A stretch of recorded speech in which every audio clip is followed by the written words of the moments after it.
My name is David. I have been HIV positive since November 23rd of 1993.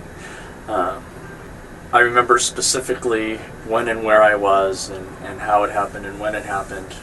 When I found out I was positive, for a while there, I just wanted to hurry up and die. I found out I was HIV positive when I was 25. I'm 50 now, half my life. I never thought I'd be around for this time. I don't know why I'm still alive. I've been alive for the last 30 years with HIV. Because it was a horrible time in San Francisco in the 80s. People were walking up the streets with oxygen tanks and Kaposi sarcoma, the spots on their bodies. There was one fellow, Patrick, who was a waiter at the Cove Cafe. And I met him at a meeting at the MCC Church on Eureka Street on a Sunday night. And he looked just fine, and he was very vivacious and outgoing. And I walked into the Cove Cafe on the following Tuesday or Wednesday, I think it was. And Solange came over to me. You could have heard a pin drop in that restaurant that morning. She comes over and puts her arm around me, and she said, "Did you hear about Patrick?" And I said, "No." And she said, "He died."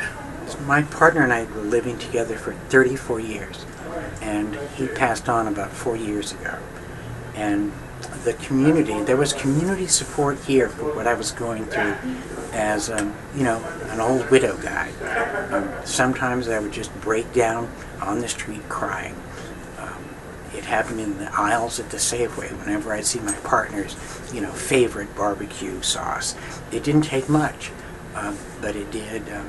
It could just rip my guts out. And whenever that happened, on Castro Street, in front of Hibernia Beach, in the aisle at the Safeway, I would go down, and men here knew what was going on.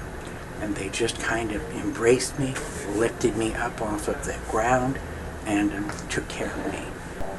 I had a partner whose parents had rejected him and kicked him out of his home for being gay.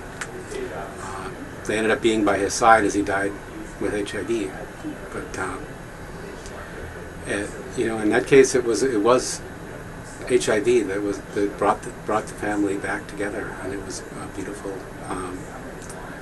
thing, and so sad that it had to be that way. So my hope for the long term, the long view back at HIV in 100 years, perhaps. Maybe it helped change people. Maybe it helped turn people around to love, to recognize that that's what we're here to do, to love each other, to care for each other. Thank you for the opportunity to share this.